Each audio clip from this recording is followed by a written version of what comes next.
On Larry King Now, actress Alexandra Shipp. I think a lot of the time as human beings, we're uncomfortable in our lives. It's like, man, if I was 5 pounds lighter, slap a filter on it. Man, if like my view outside of my window is just that much cooler, slap a filter on it. We curate this content not only to make ourselves look better to the world, but sometimes to ourselves. Plus, I never shy away from controversy. I never shy away from hard conversations as long as the conversation is respectful. And I understand that I'm not right. And I understand that you're not right. We have different versions of truth. That's the beauty of truth. all next on Larry King Now.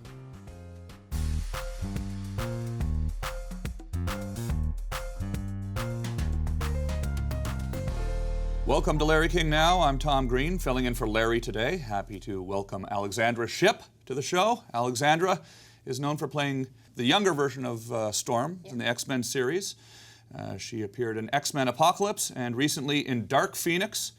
Alexandra can be seen next in Jexy alongside Adam Devine and Rose Byrne, currently in theaters. And you're also set to star in the upcoming Netflix film All the Bright Places opposite Elle Fanning. That's set to come out in 2020. Yes. Lots going on. Yeah. Lots of stuff happening. Yeah. Did you meditate this morning?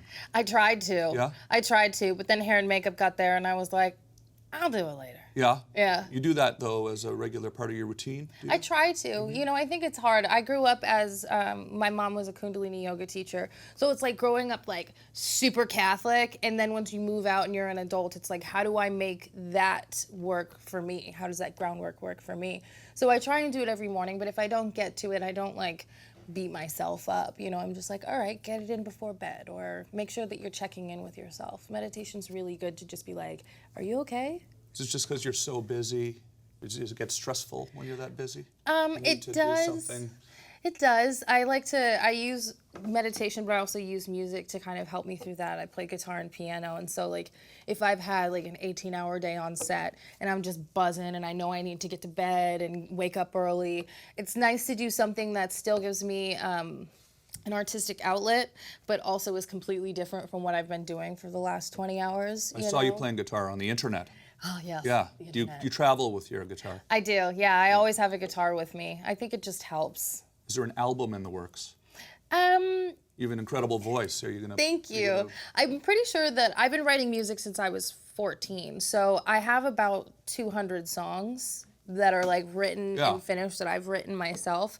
And I just feel like get a couple glasses of wine in me and I'll do an entire concert for my friends, you know? That sounds like a good idea. And that feels better than like having to like do a whole album.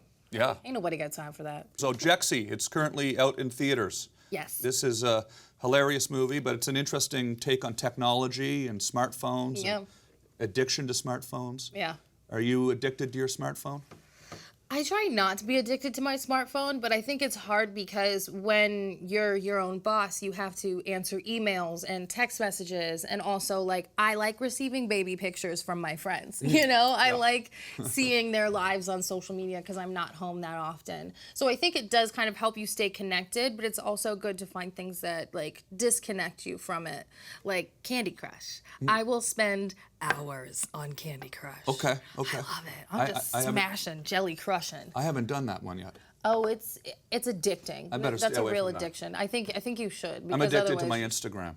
Oh wow. Yeah, I travel around. I'm always taking pictures, and then I got to go read the comments Yeah. about the pictures. Oh yeah. That I just took. Yeah, you need then that gratification. And then I look at my screen time on the phone, and it says You have that on? I've been on for 6.5 hours on my social media that day. I don't and it's look noon. at it, man. Yeah, don't look noon. at it. I don't look at it. I keep that thing off because if I really see how much time I spend on my phone, I'm like, geez. Yeah, it's a lot of time Did I gone. look up today? Yeah.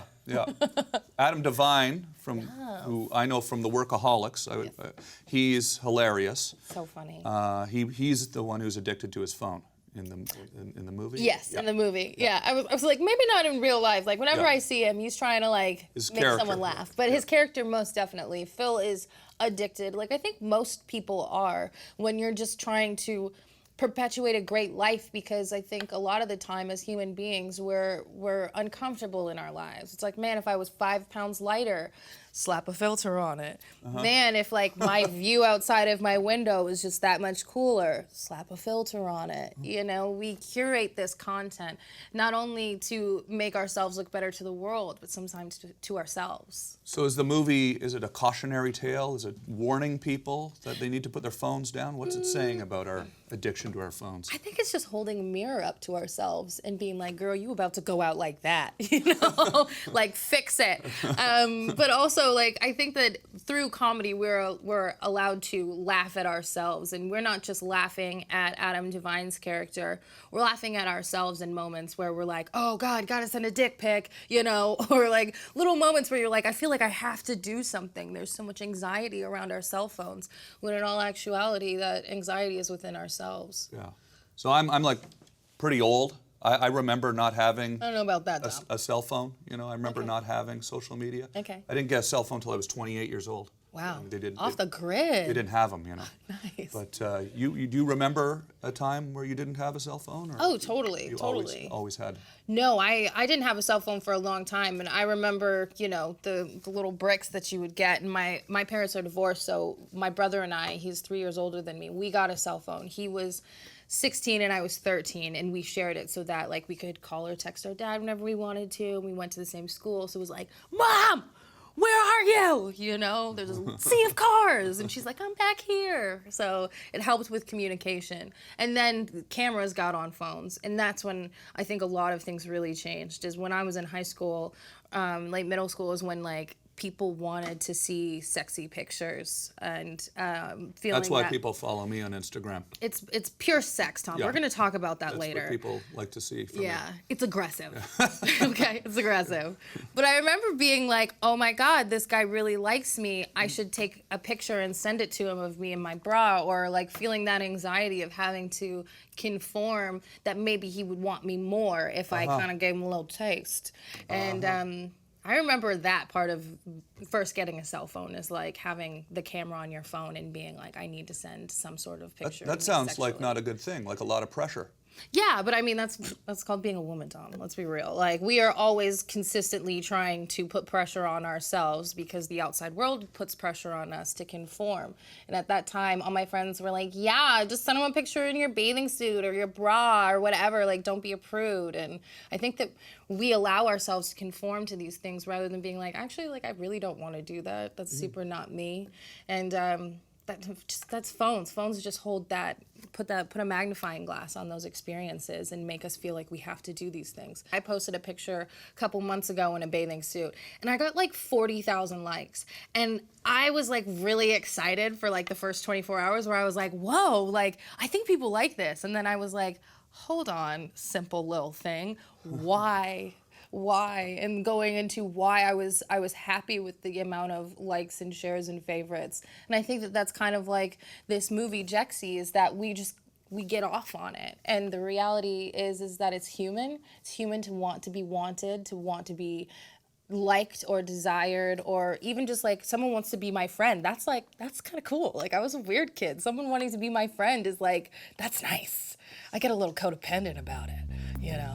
That's amazing. Yeah. Okay, when we come back, Alexandra Shipp on playing the legendary Storm in the Xmen series, and what's next for her character, perhaps her own film. All that and more when we come back. Welcome back to Larry King Now. I'm Tom Green in for Larry. My guest today is actress Alexandra Shipp. Do your friends call you Alexandra? They call me Alex. Alex. Yeah. We're here with Alex Shipp. Yeah. You play a young version of Halle Berry's Storm, or the Storm. Halle Berry played Storm. Yes. You're playing Storm. Yes. Is that just an incredible experience, being Storm? Is that just changing? It must be a life-changing thing. Yeah, it definitely changed my life. Being able to be one of the few, well, she was the first female black superhero, so being able to kind of embody that was really monumental for me. I was a big fan of the cartoons and the comics growing up, and so it's cool to do that and then think like, oh wow, there's a young girl watching this who is inspired by me just being on screen, let alone me having these like dope powers. Yeah. And that feels really good. So when you found out that you were going to be Storm, Yeah.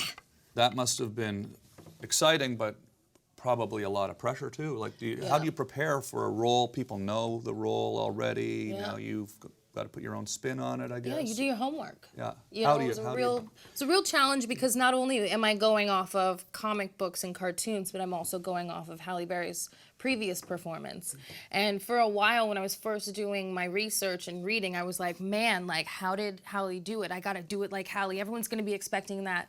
Right. And then I kind of had to take a step back and go, they're not going to be expecting that. Also, you at 17, 18, and you at 30 are two completely different people. Mm-hmm. So I wanted to figure out where she had landed so that I could figure out how to get my character there. What was it that brought her to this Halle Berry-esque Storm? And that through line, really, I was like, I want to set it up so that you go, oh, okay, that totally makes sense. That's what that tick is. That's why she flies around like that, you know? Yeah. That's where that power came from. Uh-huh. What was your first big break as an actor in filming? Okay, it's this little film called Alvin and the Chipmunks 2. Yeah. Squeakquel. Yeah. Yeah, that was my moment. Oh, where really? I was like, I was 17. I was like, woo, this is big, you know? So this was not an animated movie then? It was a live action. Live action movie. Yeah, and my first director was Betty Thomas. So being able to work with a female director who is such a G was really, really cool. Uh-huh. And I really loved playing in the Chipmunks movie. Mm-hmm. Squeakquel. You also played Aaliyah. Yes. Now that must have also been a lot of pressure because she's such an iconic legend.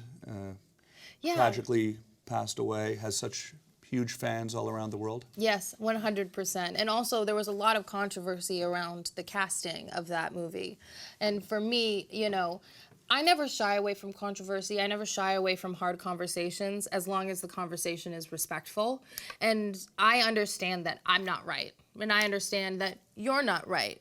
We have different versions of truth. That's the beauty of truth. And so when it came to playing this role, I had my own opinions about why I wanted to do it.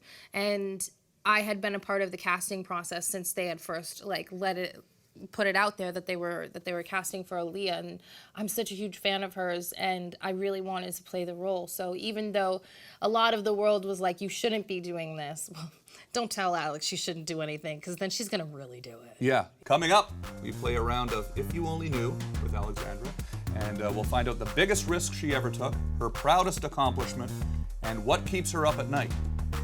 Stay right there.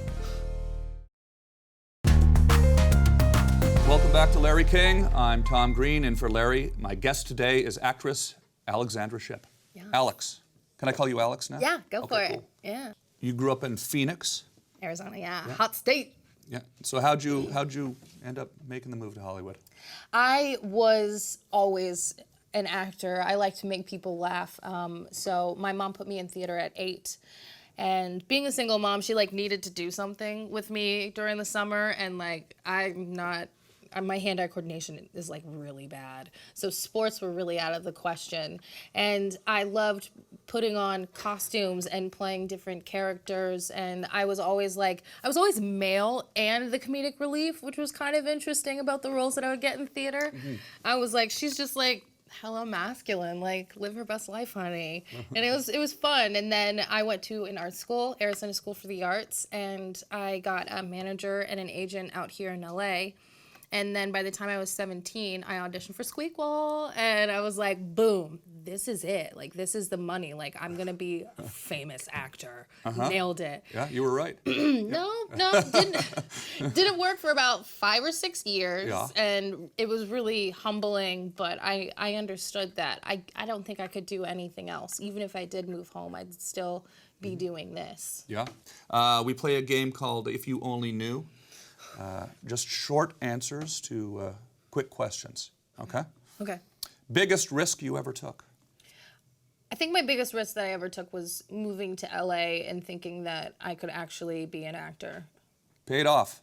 Hey, thanks. Person you'd most like to meet, dead or alive? I would really like to meet Elvis Presley. I'm a huge fan.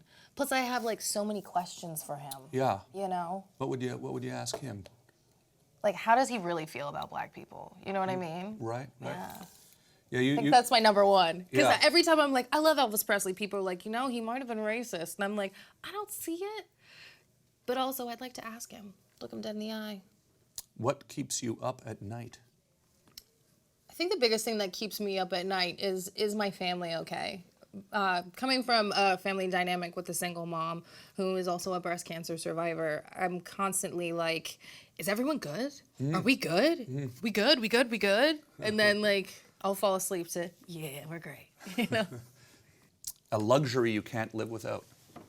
A luxury I can't live without is having my dogs around me. Oh, yeah. It's definitely a luxury to take on another life. We're talking vet bills and food and walks and all of that, but man, are they worth it. You travel with your dogs, or? I travel with my Yorkie. My pit I can't travel with as much because people think that she's wild. Yeah. They get a bad rap, huh? She is. Yeah. But yeah, it's more so the bad rap than it is her wildness. What's a food that you cannot stand? Okra. Okra's disgusting. Okay. I don't even know if I know. It's a vegetable. Yeah. It's hard on the outside and it's kind of slimy on the inside. Okay. I don't like that. Yeah. Even when you fry it, I'm like, It doesn't sound good when you describe it. yeah. Yeah. Some people love it. Like some people just snack on it and I'm just like, you're foul. Yeah. A superpower that you wish you had.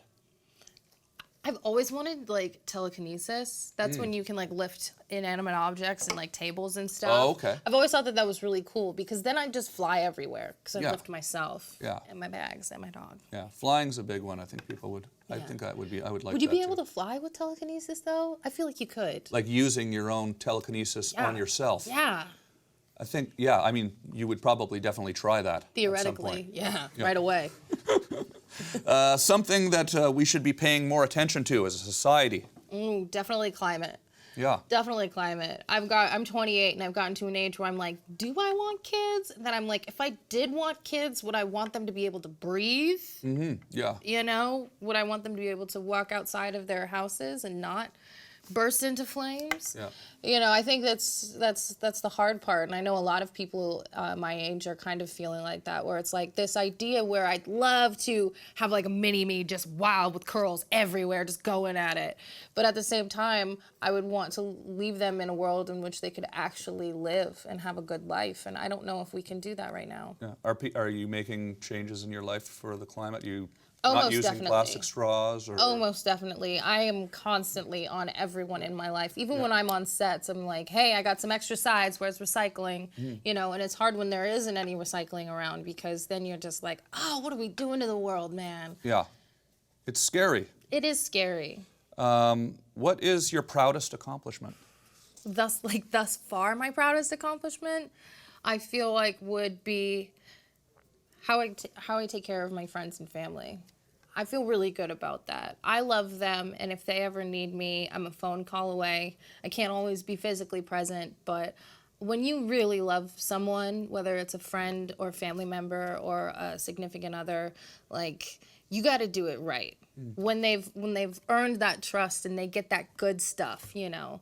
I like to pride myself in how I treat the people I love. Are they just amazed with your success? Are they overjoyed? They're really excited for me. And also I think it's key that like I'm still the same girl who just moved here from Phoenix, and that's really nice. I've had friends who have changed and become different, which is totally fine. We're human, we're supposed to evolve.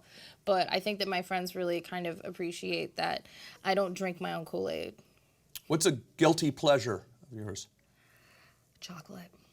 Chocolate. Hands down, one word. Best advice you've ever received? From my mother. My mother told me that you get to choose how you show up on this earth. Everything is a choice, and integrity is key in human beings. So just watch how people show up. You invite someone over for a barbecue, or you say you're going to go on a date with someone and they cancel last minute, or X, Y, and Z, whatever it be. You don't need to tell people what to do. You watch how they show up, and then you treat them accordingly. And same with yourself. In our final segment, Alexandra will be back to answer your social media questions. Make sure you see her in Jexy, currently playing in theaters. We'll be right back.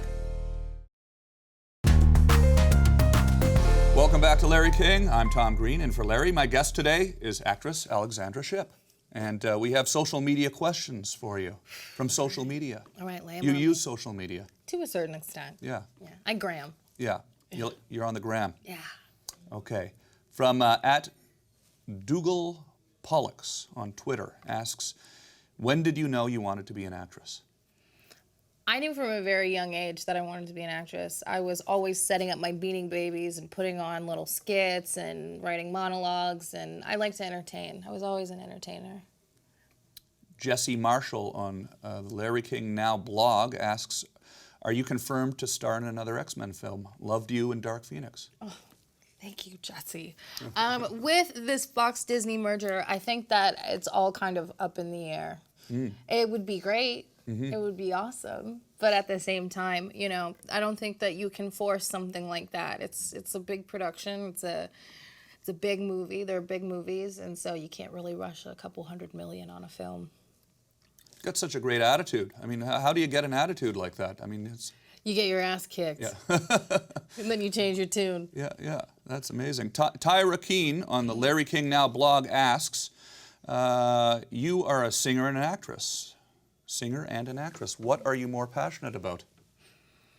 I think that with acting, I care a lot about craft and coming up with characters and where they came from. And I love the idea that you can write someone's history, write their trauma, and write where they came from and who they are now. Whereas with music, that's something that's just really innate and comes to me naturally. And so I feel like acting? Yeah. That's...